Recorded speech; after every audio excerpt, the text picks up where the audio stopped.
You have weapons of war being mass produced and manufactured, right? You have the pieces on the chessboard being set up, right? And most of all, you have the Lord's elect, the Lord's people coming into repentance and obedience that are gonna set this thing off. Because the children of Israel are the key component to the destruction bringing forth. The elect men, women, and children, their heads must be sealed with that mark of exemption before the Most High says, hey, I have no need for these other dissonants. 2/3 of our people, like it says in Zechariah 13:8, they're going to be cut off and die with their oppressor, though hand joineth hand, like it says in the book of Proverbs. I believe it's 11:21. The wicked will not go unpunished, right? Although you might be confederate with the so-called white man, you believe that unlike all these other kingdoms that have risen and fallen, from Egypt to the Greco-Roman Empire to Assyria to ancient Babylon, you think that America is the exception to the rule. It says that in Psalms 49:11. It says their inward thought is that this place will continue for all generations. But America, the biblical Babylon, the great, America's gonna fall in the same fashion. And like I said, from 1865 to 2023, they haven't had a solid 200 years of ruling with us being so-called free. But that just lets you know that they have not ruled for a long time. Neither is this place gonna ride off into the sunset with all of the bloodshed, all of the evil works, all of the terrorism, all of the diabolical deeds that is performed in the earth. Like not only to the children of Israel, but around the earth. This is why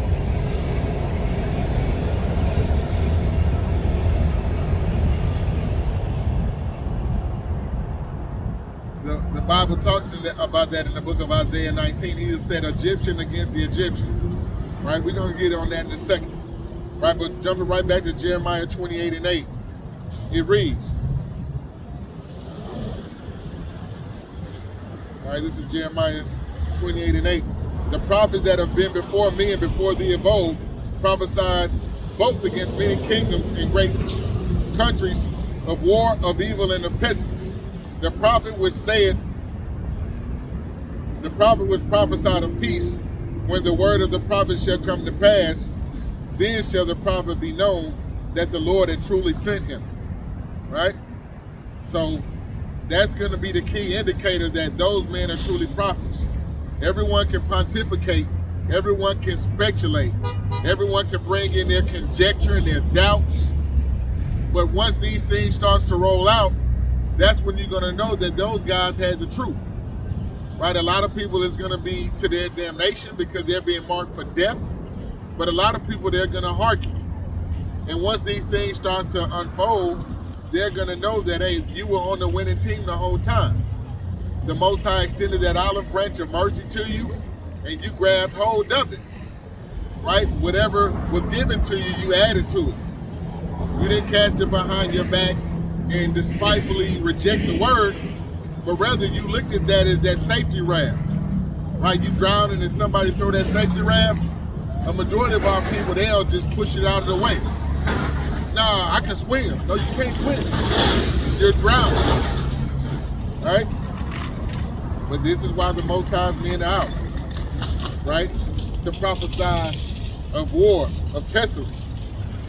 Because it's only a matter of time before the Most High snatches the mirth out of this place. It's already happening right now. Right? The holiday season. It don't have that same energy. It doesn't have that same electricity as it once had. Right? Let me bring this out in the book of Ecclesiastes 12:1. It says, remember now thy Creator in the day of thy youth, while the evil days come not, nor the years draw nigh, when thou shalt say, I have no pleasure in them. Right? It's high time to awake out of sleep. Remember the Most High in the day of your youth, not only when you're physically young age, but hey, when you have the ability, right? You might be a 50-year-old man, hey, that's your youth. If you can still read, comprehend, you can still have the ability to receive this gift and have faith in it, right? It says, remember now thy Creator in the day of thy youth, while the evil days come not, nor the years draw nigh, when thou shalt say, I have no pleasure in them. Right? Because there comes a time when that age hits you. You're not able to walk upright. You don't have that energy. You know, when you're getting closer to that diaper again. Once a man, twice a child. Right? It says, verse 2, while the sun or the light or the moon or the stars be not darkened, nor the clouds return after the rain. In the day when the keepers of the house shall tremble, and the strong men shall bow themselves, and the grinders cease, because they are few, and those that look out of the window, because they be darkened. Right? Like it says in Isaiah 19:15, there's going to come a time when there's no work in Egypt. But right, the grinding season represents this economy coming to a halt, joblessness, you know, the economical toll that is on people's pockets, being pillaged by what? Paying rent, utilities, cars, right? God forbid you have a lifestyle where you must be entertained and you must travel, right? Because that's gonna cost more money just for you to come back and pay more rent and be subject to more payments, like it says in Baruch 3:8. We're yet this day in our captivity, where we've been punished and brought low for the iniquity of our fathers, to be subject to payments. Haggai 1:6 says it's like earning wages to put in a bag with holes in it, right? But that's attributed to the grinding season. People don't have the disposable income that they once had. Why? Because things are more expensive. And are people's wages going up? No.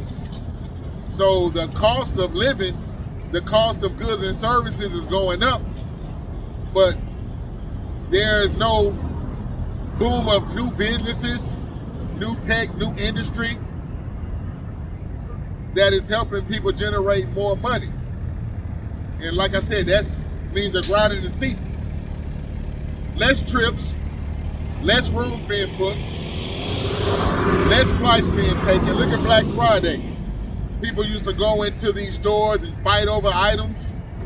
Now, they'll be glad if the inventory that they're trying to move is actually moving. Why? Because the grinding is ceasing in this place. Black Friday. You didn't see people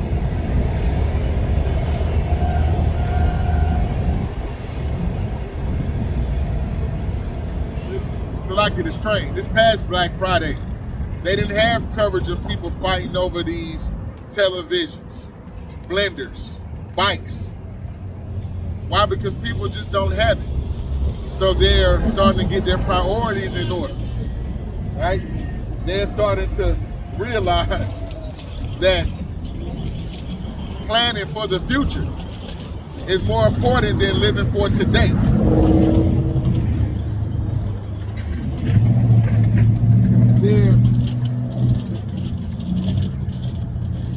They're operating with a level of knowledge that and uncertainty and doubt for the future, right? And the scriptures tell us not to even be a part of this place, to separate ourselves. It says that in Micah 2:10, arise and depart, for this is not your rest. Don't make a physical exodus out of America, because this is where the Most High has appointed us to serve out our sentence. But separate from the ideologies of this place.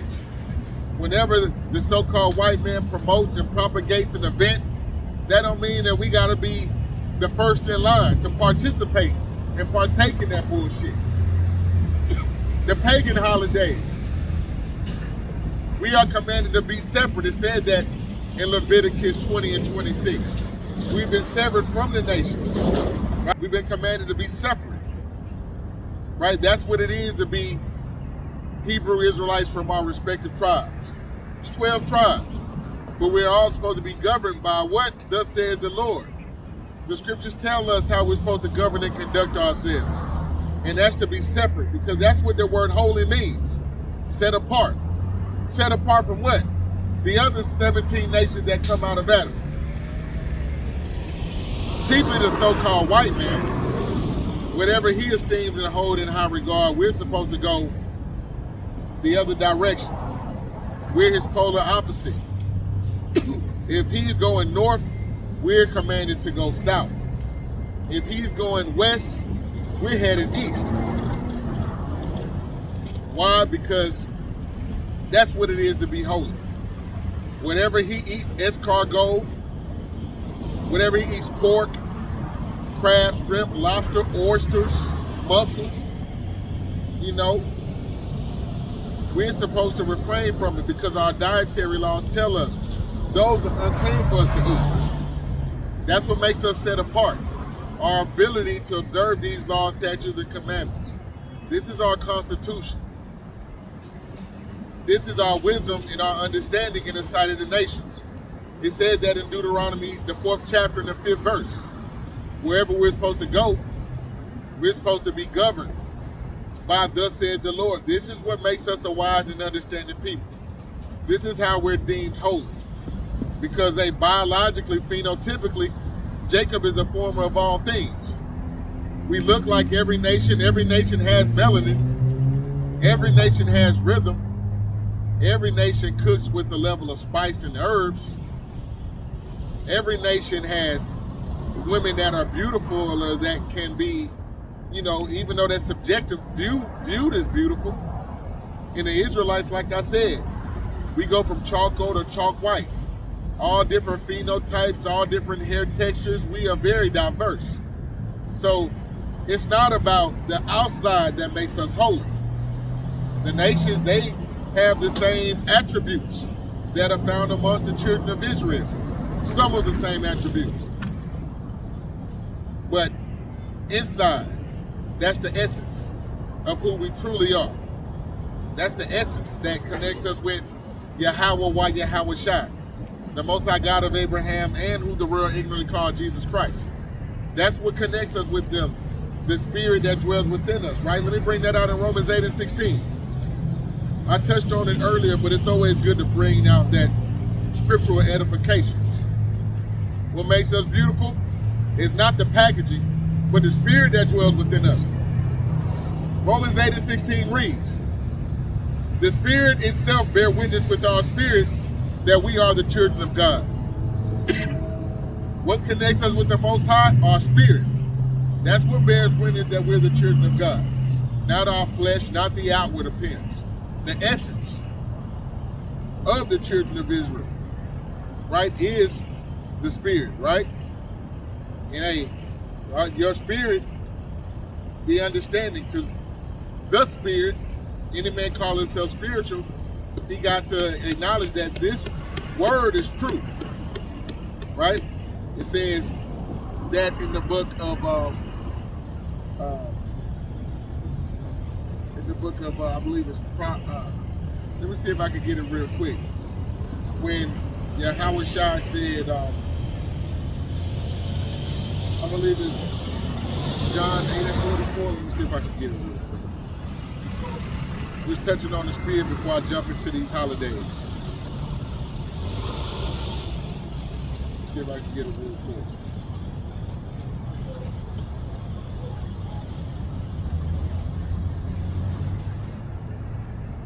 Bear with me.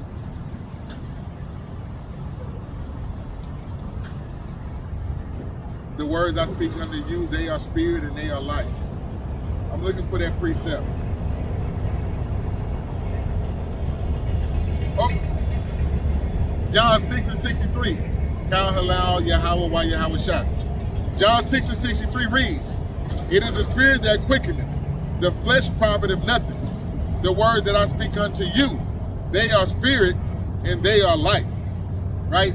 It is the spirit that quickeneth. That word quickeneth means to make alive. This is how our people come out of that deaf, blind, and dumb state that I was speaking about in Revelations 11 and 8.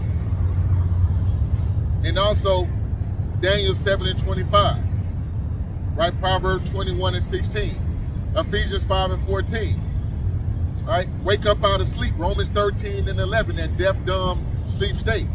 It said, it's the spirit that quickeneth, the flesh profiteth nothing, right?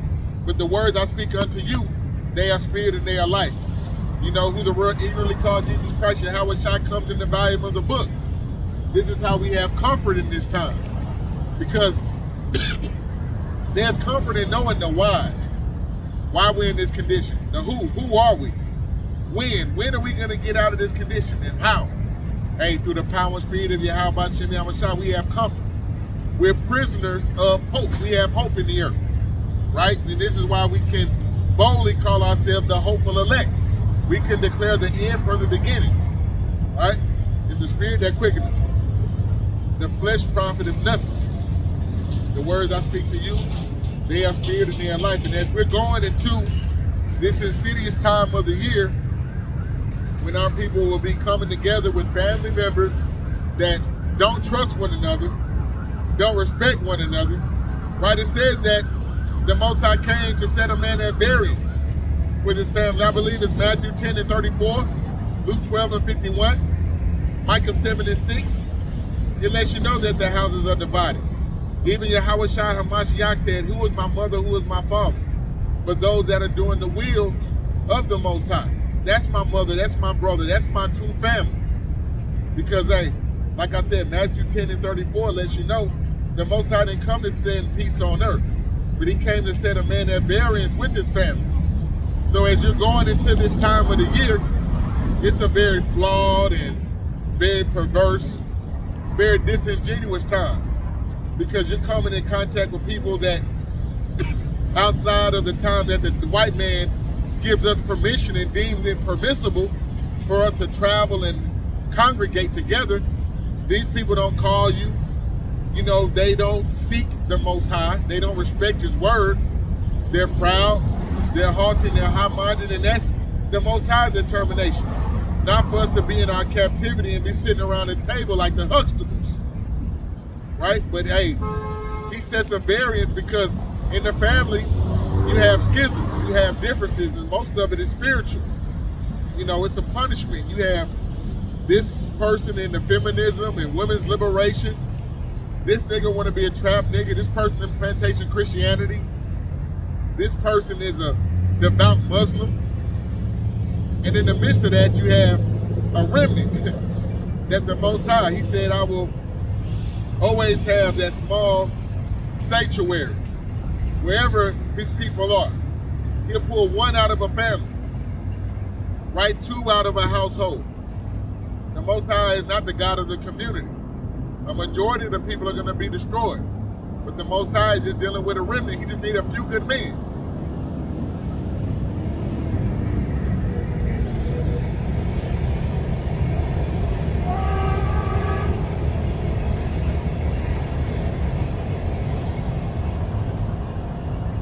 Right? He only needs a few good men, like in Judges the 5th chapter. You actually had 20,000 men wanting to go to battle. But there were some that were fearful, so the Most High started to do what? Cuts. He started to reduce the number. Why? Mainly because he doesn't want us to glory in our numbers. He wants us to glory in him. So the Most High can use a small amount of people to do what? Great, mighty works, so that he gets praised. So we can't say it's us. And Israel has always, you know, although we are the sands of the sea, we've always been, you know, relatively small number, like in the United States. They say, y'all, 8% of population.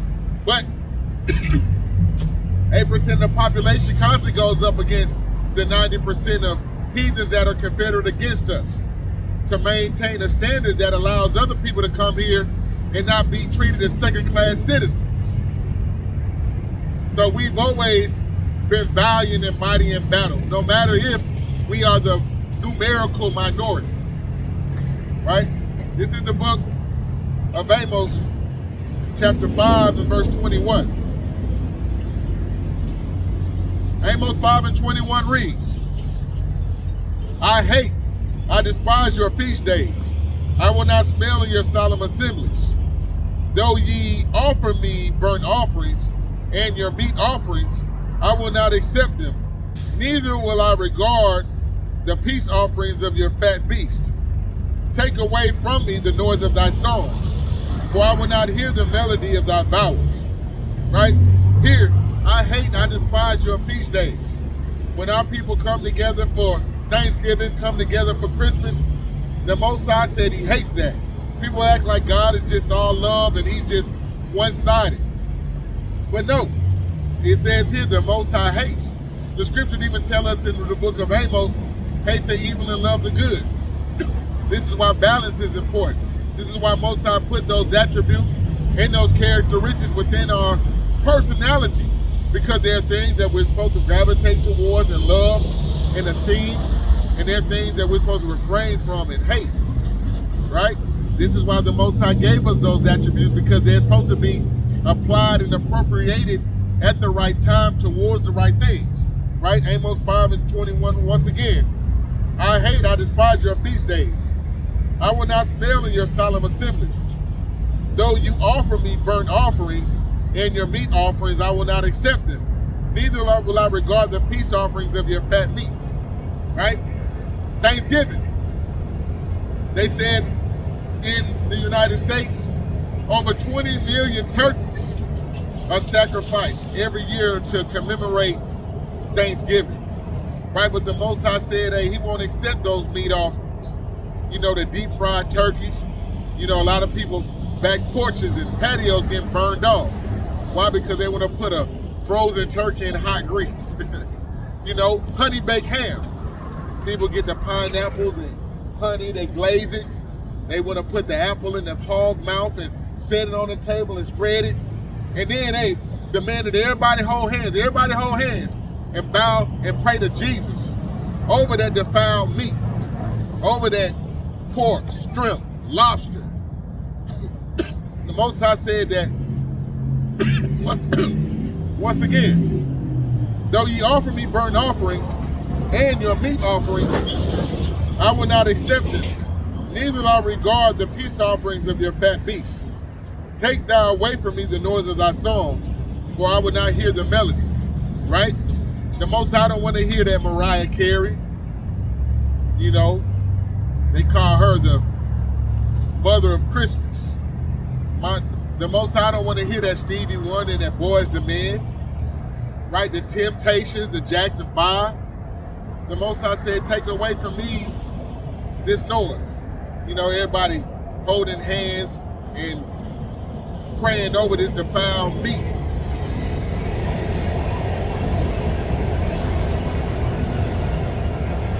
Holding hands and praying over this unclean meat. And once their bellies get good and full,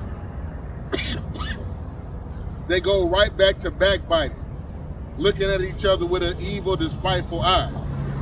Still having that covetousness and that envy and that strife and that jealousy and that malice in their heart. But y'all are sitting amongst each other as though y'all are unified, sitting in solidarity like you all stand for anything in the spirit of oneness. Y'all know, y'all are not unified. Y'all are just coming together under the guise of this pagan holiday because of the traditions of men, right? The traditions of men, because it's tradition.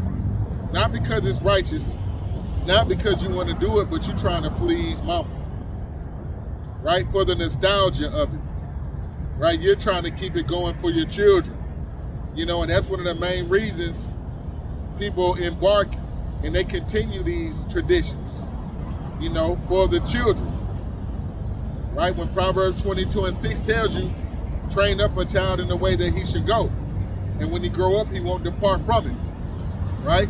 Let me bring this out in Colossians 2:8. It says, Beware lest any man spoil you through philosophy and vain deceit, after the tradition of men, after the rudiments of the world, and not after Yahweh Shah. Right? Beware lest any man spoil you through philosophy or vain deceit, after the traditions of men. Right? Hey, it's vain if it's not found in the scriptures for the children of Israel. These heathens, they've been given their own God. It said that in Sirach 17:17. They've been given their own borders. So they have their own culture. They have their own festivals and feast days.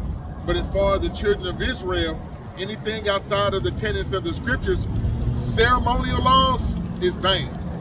If you're reading anything outside of our dietary laws, it's unclean.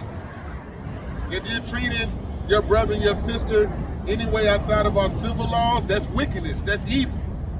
Why? Because we've been given direction and instruction on how to govern ourselves and how to go forward, even in dealing with our family, which at this time is divided, right? That's one of the curses found in Deuteronomy, the 28th chapter, that have overtaken and pursued us, right? But lest any man spoil you through vain deceit, right? And the Most High said, he will not smell in our solemn assemblies, even though, like I said, they say everybody hold hands and they bow their head and they pray to Jesus. Hey, Proverbs 28:9 said, the prayers of the wicked are an abomination. The Most High is not accepting that unclean sacrifice that our people put up constantly. But this is just another reason why 2/3 of our people are going to be cut off and die. Because they cannot sacrifice anything. Right? This is why the Most High Spirit can't dwell with them. You know, God requires sacrifice. Right? God requires sincerity. Right? This is Jeremiah 10:1. It says, hear ye the word of the Lord speaketh unto you, O house of Israel. Thus saith the Lord, learn not the way of the heathen, and be not dismayed at the signs of heaven. For the heathen are dismayed at them. For the custom of the people are vain, empty. Right? That vain deceit, to say the custom of the people are vain. Right? For one cutteth the tree out of the forest, the work of the hands of the workmen with an axe. They deck it with silver and with gold. They fasten it with nails and with hammers, that it move not.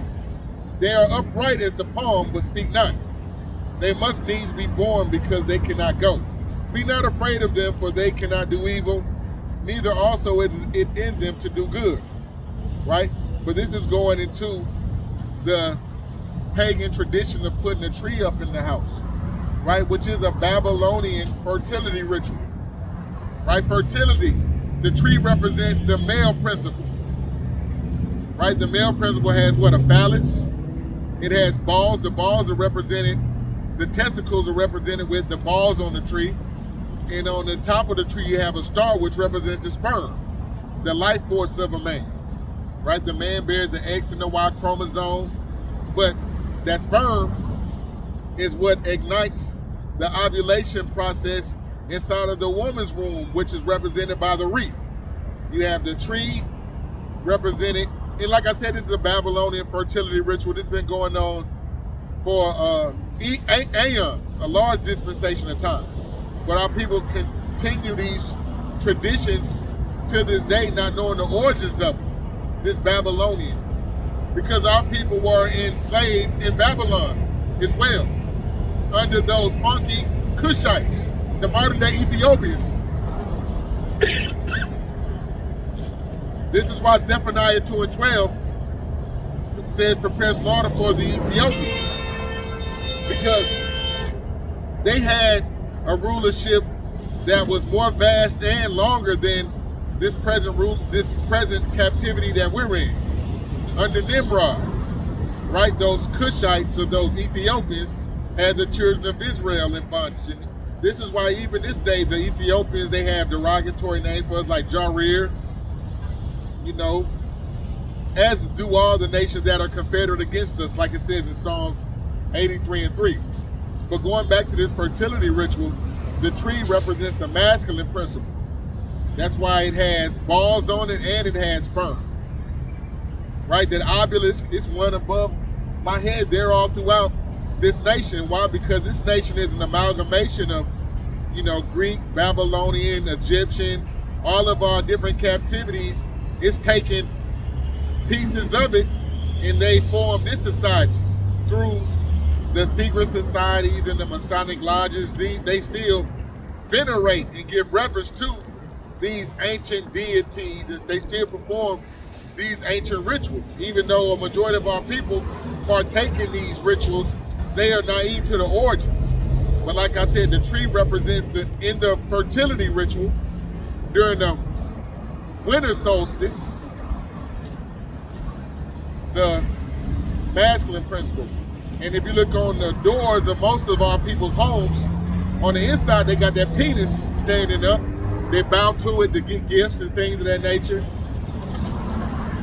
But on the door they have that wreath, which represents the woman's feminine principle. Because within the woman's womb, she has, in her uterus, she has,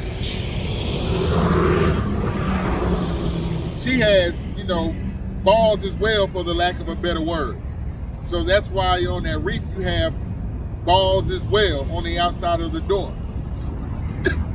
But if you tell people that they have a vagina on their door to make it plain, and a penis in their house, and y'all are pagans, heathens, partaking in a Babylonian fertility ritual, they'll look at you like you have two heads and start calling you crazy. Why? Because you want to inform them on the truth. Like it says in Galatians 4:16, am I therefore become your enemy because I tell you the truth? That's exactly what will happen.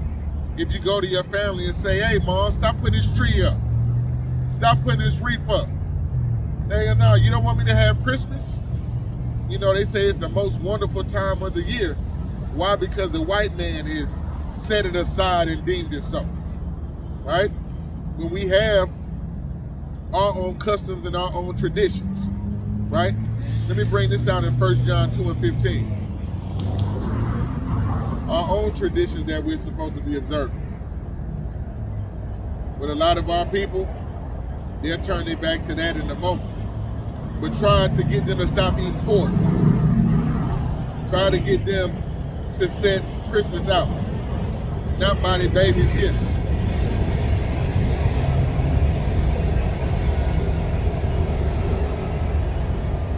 They'd rather chop off their fingers and pull their teeth out than refrain from observing the traditions and the customs of this society that they've been taught from their grandmothers to their mothers. And like I said, with us not even being 175 years out of slavery, you can tell that these traditions, they were even prevalent on the plantation. The so-called white man, when he had his feet kicked up, he probably treated the slave nicely. Probably taught big Rufus an apple. Probably let them get off early. Probably wrapped them up a gift. And once they were freed, they just kept it going. But why? Because Israel's a homeborn slave. Like it says in Isaiah 1:3, the ox knoweth his owner, and the ass his master's crib. But Israel do not know. They don't consider. Right? The nation, they said, come and let them be cut off from being a people, that the name of Israel be no more in remembrance. So our people have totally been reset from who they truly are in this society. And they've been reduced to just being the white man's pet, sitting in his shadows, eating the crumbs off his table, holding everything that he does in high esteem. Right? 1 John 2:15 reads, love not the world, neither the things that are in the world. If any man love the world, the love of the Father is not in him. Love not the world, neither the things that are in the world. That's what it is to be separate. Although we are here to serve out our captivity, like it says in Baruch 3:8, hey, like someone's in prison, we just got to finish our time. We got to follow the rules. As long as they don't conflict with our as long as the rules don't conflict with our biblical standards, morals, values, and principles, Hey, we're commanded to be law-abiding citizens, Romans 13. This is why this Jake got arrested a couple weeks ago. He want to stand before the police and saying, by whose authority are you telling me to move? Hey, you better read Romans 13. The powers that be are ordained of the Most High. Agree with our adversaries quickly. We're not going to do anything that will put us at odds with our power. But this is why I said the laws are not grievous. The Most High understands, right, the conditions that we are confronted with. Right, but while we're here, we do have the liberty to refrain from doing these acts that are smoking our power's nose, like observe Christmas, Thanksgiving, Valentine's Day. If you're gonna go amongst your family and eat a meal, like I said, you don't gotta eat that pork, shrimp, crab, and lobster. Right, while they pray over these unclean food in the name of Jesus, hey, we don't gotta put our energy into that. Right? You can take that day to clean, cook, study, worship, work out. You know, you can go visit the sick. You know, you can even pull up on your family, but you don't put your spirit into that. Not saying that we're supposed to go and show up and be rebuking everybody. No, that's not being wise in the circle. The scriptures even say it's possible to live peaceably with all men. So we operate with a level of what? Wisdom. Be wise as a serpent and harmless as a dove. And as for you and your house, serve the Lord. Get yourselves together. Right? Let me bring this out in the book of Matthew 24:14 as I do every week. As for you and your house, continue to pray, continue to repent. It says, Matthew 24:14, and this gospel of the kingdom shall be preached in all the world as a witness unto all nations, and then shall the end come. Right? The gospel of this good news is going to be preached into all nations. Why? Because the Lord's people are scattered. As pursuant to Psalms 44 and 11, Isaiah 11 and 10, Ezekiel 11 and 16, right? Ezekiel 34 and 16, right? Jeremiah 30 and 11, Joel the 3rd chapter, right? Baruch 3 and 8, Deuteronomy 28 and 64. We're scattered. So we're not going to be gathered all in one land. This is why the Lord's prophets are out in the world, in the four corners of the earth. This gospel shall be preached in all the world as a witness. And then the end will come, because the Most High is that merciful to those that are preordained to be pulled out of this impending destruction. It's going to be a clean deliverance.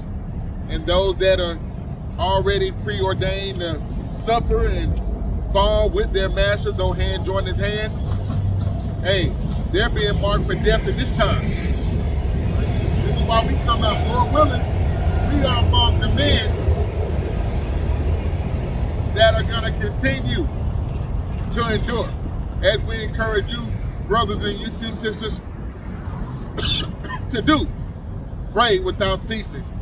Continue to challenge yourselves and build yourselves spiritually by fasting, by constantly praying, right? By afflicting your flesh, doing things that we want to do. That's feeding the flesh. We want to feed our spirit. This is the way that we draw nigh to the Most High, refraining from the ways of this world and coming back into the glorious light of Yahweh Shah by keeping these commandments, which are not grievous. It says that in 1 John 5 and 3, right? So with that, I'd like to end by giving all praises, honor, and glory to Yahweh by Yahweh Shah, by Shimmer Karkadash. Double honors to the elders and apostles of Great Millstone that teach and rule well.